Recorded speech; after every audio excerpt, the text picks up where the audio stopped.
Bawumia shocked as Kennedy Agyapong wins NPP primaries. Get me the photo of this prophet called Prophet Bernard L. Bernard. It all started with Prophet Bernard L. Bernard. He's a prophet that I love and admire. In fact, there was a time I started seeing stars. I don't smoke, I don't drink, I have never been stressed to the point where I will go gaga. My brother, my sister, I will have dreams and they will happen 2 days, 3 days later. I'll be walking by people and I'll hear a certain name in my ear. I will mention the name and they will turn back and say, did you call me? Things like that. I thought I was going through a certain kind of spiritual phase. So I decided to seek and understand what it was. You know, I was at TB Joshua's church, Scone, and he told me what he told me. May he rest in peace. I truly miss him. And then, before I went to TB Joshua, I had to understand what it was to say prophecy. So I went into a shop and then a bookshop. And then this person was selling Christian books, a lady. And I asked her, tell me, you have books on prophecy? She said, yes. Then she picked 1 or 2 for me. And I looked at them. Then I asked her, which prophet do you think is key in Ghana, number 1? Because I didn't know anything about prophets. For me, they were all liars and thieves, and I didn't want to deal with them, right? Yeah, some of them are even chased physically out of some radio stations and all that. My brother, my sister, which was wrong. In fact, opinions are like noses. Yours should end where somebody else's begins, right? My brother, my sister. Now, the lady directed me to Bernard L. Bernard, and when I called him, bam, he answered, surprisingly. And I told him who I was. He was shocked to say, the black rasta from Takrady. I said, yes. He said, long story cut short, I went to meet him in his church and he gave me some prophecies. In fact, he made me meet him at home. And he gathered his prophets and they told me things from when I was only 2 years old. This is Prophet Bernard L. Bernard. I've told this story over and over. He told me things. His prophets were saying things to me. Then he himself, humbly, he said, I've gathered all these prophets so that what I don't see, they may see and tell you. My brother, my sister, and the prophet started firing at me. Interesting things. For the first time, I had some kind of, I don't know, I got cold and really humbled.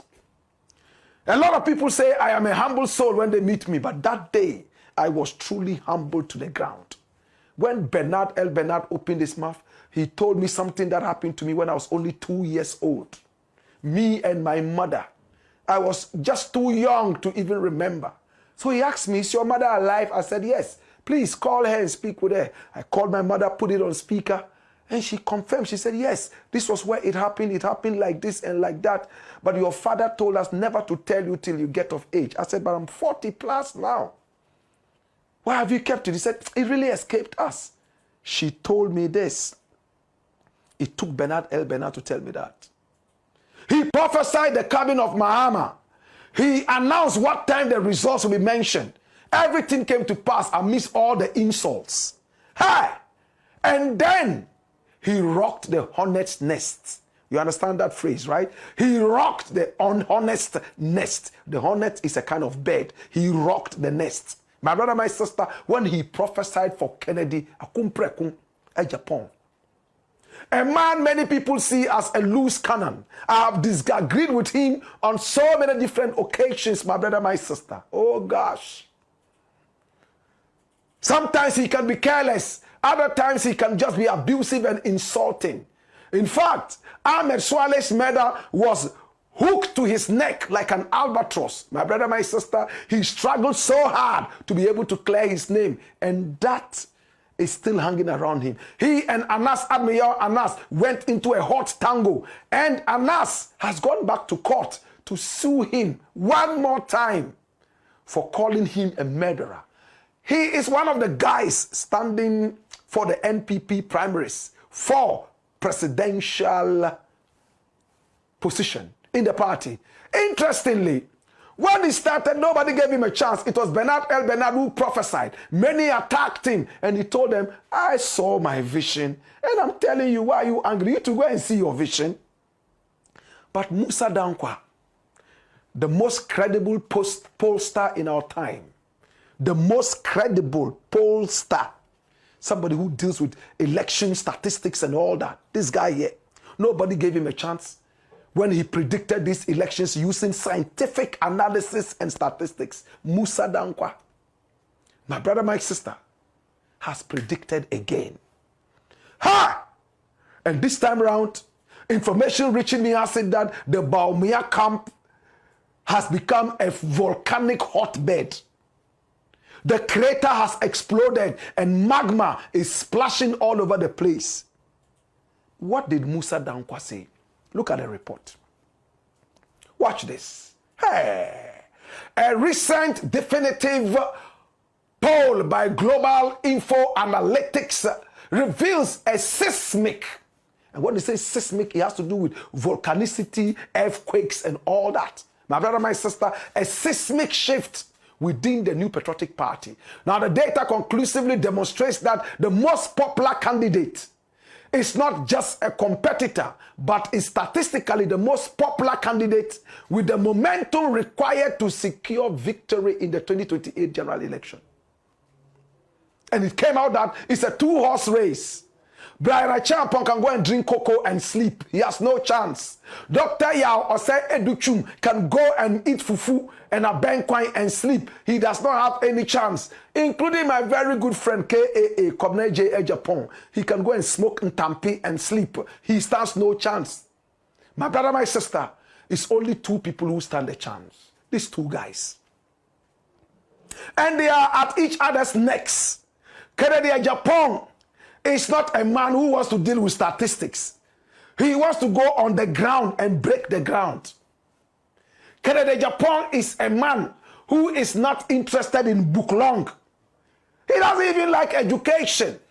He is raw, rough and tough. He hits the ground running.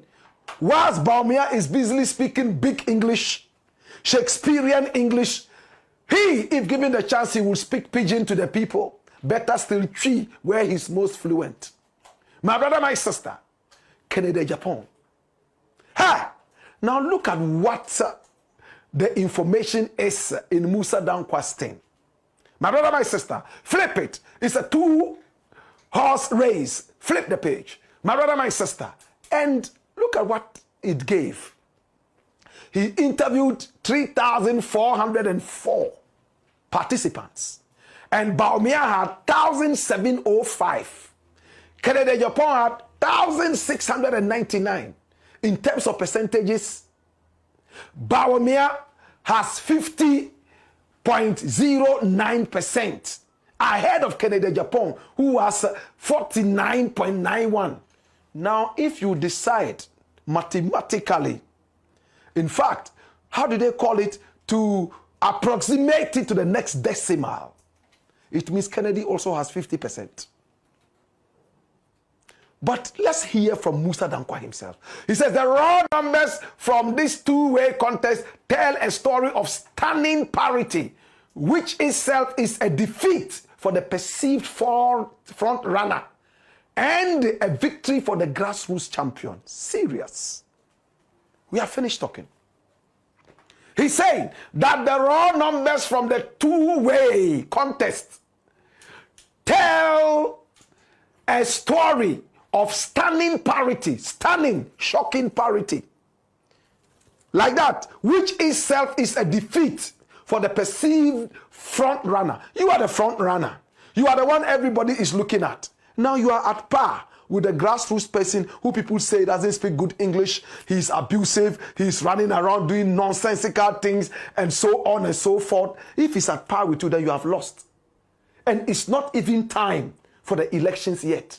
That means given time, the prophecy of Bernard L. Bernard could come to pass. But let's look at it deeper. Come back there. Let's conclude it. Come back. Okay, so what he's saying is that Dr. Mahmoud Bawumia has 50.09% and Agyapong has 49.9%. Flip the page, quick. And let's conclude it here. Now, the analysis is that a margin of just 0.18% is not a lead. It is a statistical tie. As I said, approximation to the next decimal was what I told you from my little mathematics in school. However, this tie is a profound victory for Kennedy. When the wide margin narrative is stripped away, what remains is the incontrovertible fact that Kennedy or Agyapong has achieved near perfect parity with the former vice president within the party's core base. Now, this demonstrates an unparalleled level of acceptance and popularity, proving he is candidate who truly resonates with the delegates and the ordinary Ghanaian voter who matters most. Dash it away. Now they are trying to find X. Mathematics. The X factor. It's clear. This is what Musah Danquah is saying.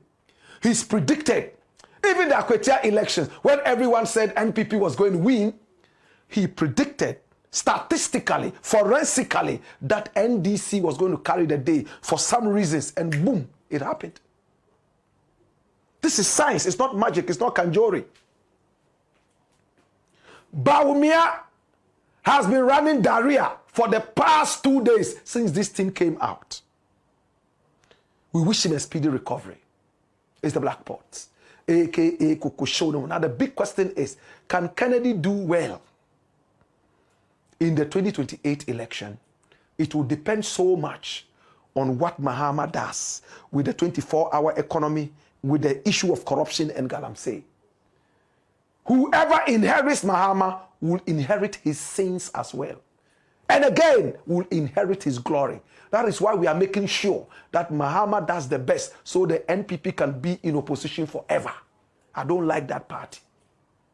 To those of you who said, oh, he's supporting Kennedy, supporting Kennedy. Yes, I support him against Bawumia.